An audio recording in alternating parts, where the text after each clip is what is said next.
पहिला महिनवा बहू के लागल तो मुहावा धमकी गईले हो। बहिनी दूसरा महीना जब लागल तो हुचकी बहुत आवे हो। पहिला महिनवा बहू के लागल तो मुहावा धमकी गईले हो।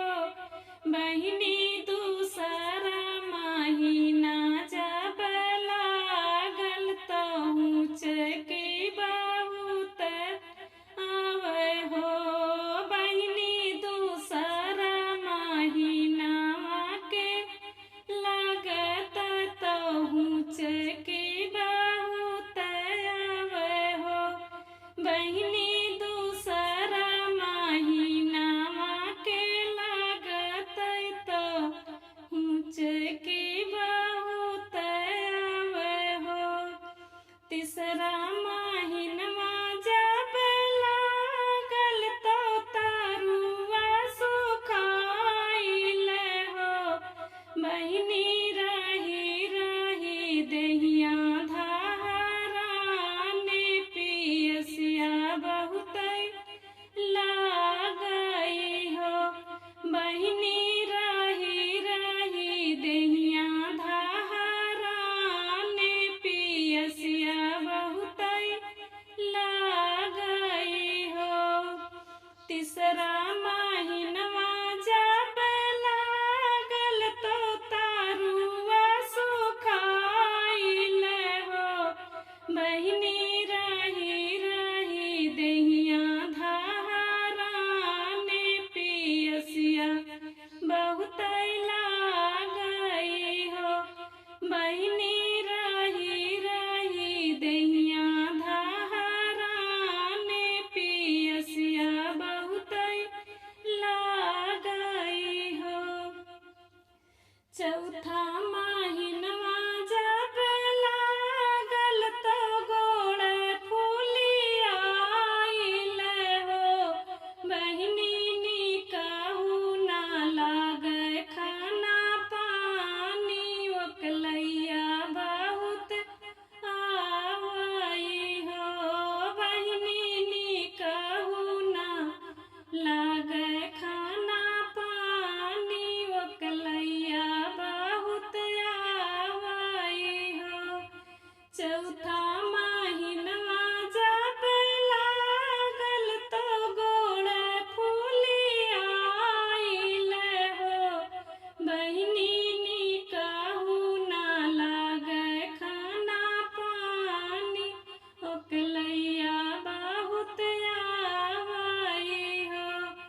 पाँचवा महीनवा जब लागल तो जियावा घबराए लागल हो। पाँचवा महीनवा जब लागल तो जीवा घबराए लागल हो। ललना भातावा पे आवे ओ कलाइया खटैया निक लागई हो। ललना भातावा पे आवे ओ कलाइया खटैया निक लागई हो। ललना रोटियों से आवेला ओ कलाइया खटैया निक लागई हो। छठवा महीनवा जब लागे तो देहिया दुबराई गईले हो। बहिनी तिल तिल देहिया पियराने तो ओठावा करियाने खटैया निक लागई हो। बहिनी तिल तिल देहिया पियराने तो ओठवा करियाने खटैया निक लागई हो। छठवा महीनवा जब लागे तो देहिया दुबराई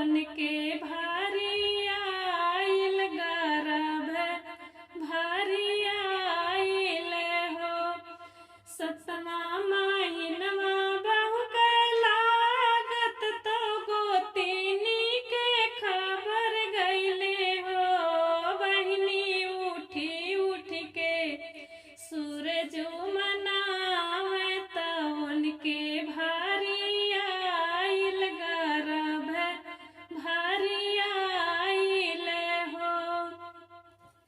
अठवा महिनवा बहु के लागे तो सैया के खबर गईले हो बहिनी कताहू से आऊ तेन सजना तो दहिया सोहराऊ तेन हो। अठवा महिनवा बहु के लागे तो सैया के खबर गईले हो बहिनी कताहू से आऊ तेन सजना तो दहिया सोहराऊ तेन हो बहिनी कताहू से आऊ तेन सजना तो दहिया सोहराऊ तेन हो। नववा महिनवा बहु के लागे तो 10 दिन बीत गईले हो ललना 10 दिन जनमे होरी लवा महलिया उजियार भइले हो। नववा महिनवा बहु के लागे तो 10 दिन बीत गईले हो ललना 10 दिन जनमे होरी लवा महलिया उजियार भइले हो ललना 10 दिन जनमे होरी लवा महलिया उजियार भइले हो बहिनी